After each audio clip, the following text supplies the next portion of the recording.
Okay, Sivan, Yom Ha'atzmaut Sameach. Thank you so much for being with us.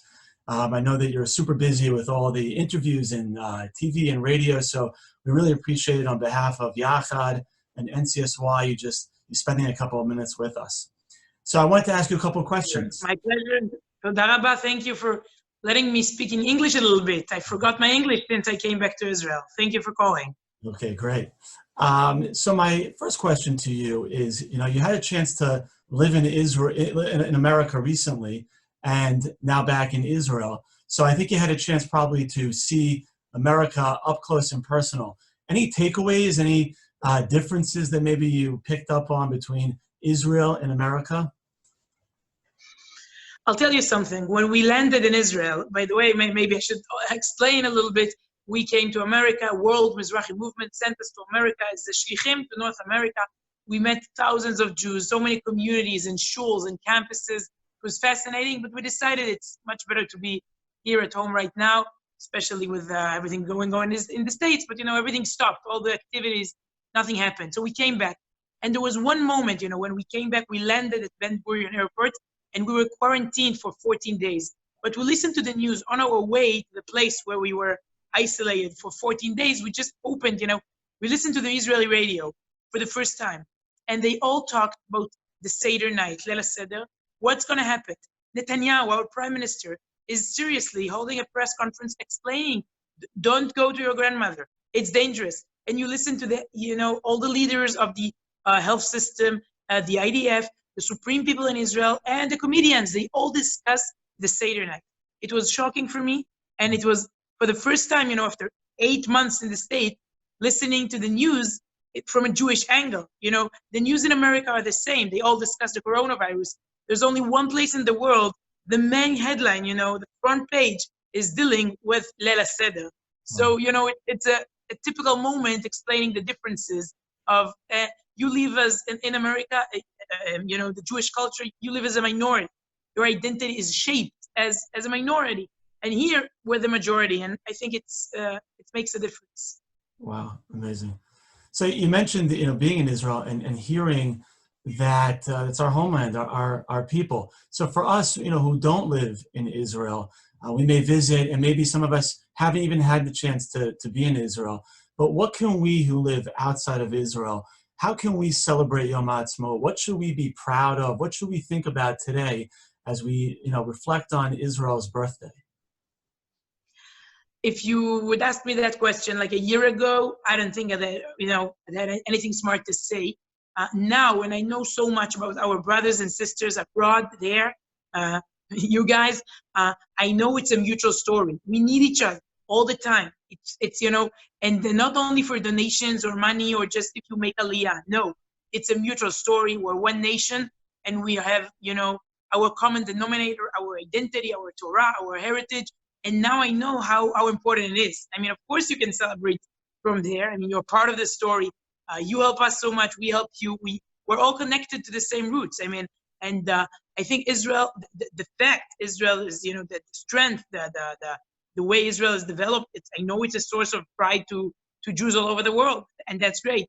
But I think we should also learn from you. Maybe that's the next step of Zionism. I don't know, learning from the communities abroad. There are some things we forgot on our way to Israel, and maybe you can tell us more about it. I think it's really, I learned a lot about the education, the way the community is built in the States. It's completely different than what's going on in Israel. I think we have a lot to learn from you. Plus, I think Israel can be a solution to the main problem today in the Jewish world, meaning, of course, assimilation, like people who marry out. When I talk to you, and those organizations are great, NCSY, OU, YU, Yachad, that's great. But sometimes I feel it's a bubble representing like 10%, maybe 15%.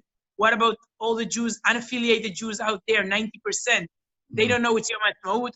They don't even know when Shabbat is, and Pesach and Rosh Hashanah. And I think Israel can be only part of the answer that will attract them back home. Well, thank you. Your English is great. Was that something that you picked up here in America, or did you come here with a strong? No, thank you very much. But whenever I speak in English, by the way, I can do it here too, live. please find the mistakes I make and send me all your corrections. Help me improve my English. I make mistakes all the time. Baruch Hashem, it improved in America. And you should, once again, you should report me. Before we came, my English was much worse. And I think it's a very, I would say, positive message for all those Americans who are afraid to come here to make Aliyah or even come for a year or two, because ha'ivrit shelachem lo nachon, atem ledaber toyot. Come, start swimming, and you'll see you won't drown. It's okay. We'll help you. We'll find your mistakes. I mean, Baruch Hashem, just coming into just enter the pool and start speaking, and it will happen. Baruch Hashem, I mean, it's the only way I found to improve my English, and I thank my neighbors for correcting all my mistakes. Although the hardest language is not Ivrit and not Anglit. The hardest language is Ivris. That is something I can't understand. I'm sorry. I tried. That's something very unique to our people here. I don't know. Wow. So, Sivan, my last question for you is, I think it's on everybody's mind, of course, and that's the coronavirus. And this Yom HaAtzmaut is being celebrated very differently than perhaps ever in the history of time. So for us right now, we think about the situation that we're in, and we think about how we're going to get out of this. Do you think that we're going to be a different people, a different world after we can, Bezrat Hashem, leave this coronavirus? What are some of your thoughts on life post the coronavirus? First of all, I once again, it proves how connected we are. The people here in Israel, Baruch Hashem, the situation here is under control. Baruch Hashem, things are, it's sad, but it's not like what you see in America or in Europe. And once again, it shows us how we're all united. We listen to the news. We know what's going on in the communities, the precious souls. We hear all the updated information, unfortunately. And once again, it proves how we're all part of that one circle, the same pulse. So we're really it's awful to hear sometimes the news from the Jewish communities in America. Listen, I don't know. I know it as a journalist. Maybe I'm not supposed to use those words. I don't know, but I seriously don't know, and it depends on us. I mean, it depends.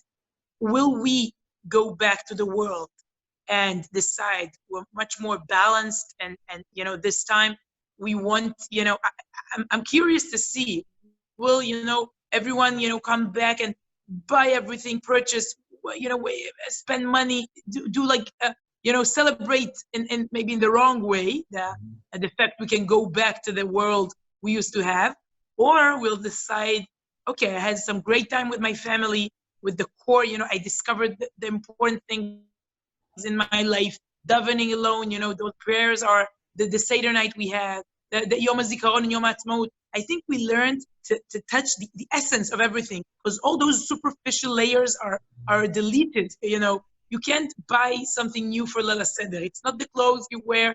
It's not the makeup or the hair. It's not the dishes. It's you and the Leila Seder. That's what I felt during Pesach. And now with Yom HaZikaron, Yom HaAtzmaut, and I think, I hope until Shavuot it will end, but I still feel in a way we're taught to look at the essence of everything. And I hope we will remember that in afterwards. Bezrat Hashem. Bezrat Hashem. Well, Sivan, thank you so much for sharing your wisdom, your insight, and it's really nice to be able to connect with you from here all the way to Eretz Yisrael. And as you mentioned it, we should consider and think about that partnership that we have between us. And I think for all of us here participating tonight, we feel that much closer to Israel as we talk to you now. So again, thank you so much for making the time. Thank you, and shalom, מארץ ישראל, בשורות טובות, רפואה שלמה, ישועות ונחמות. תודה רבה. Amen. Thank you so much.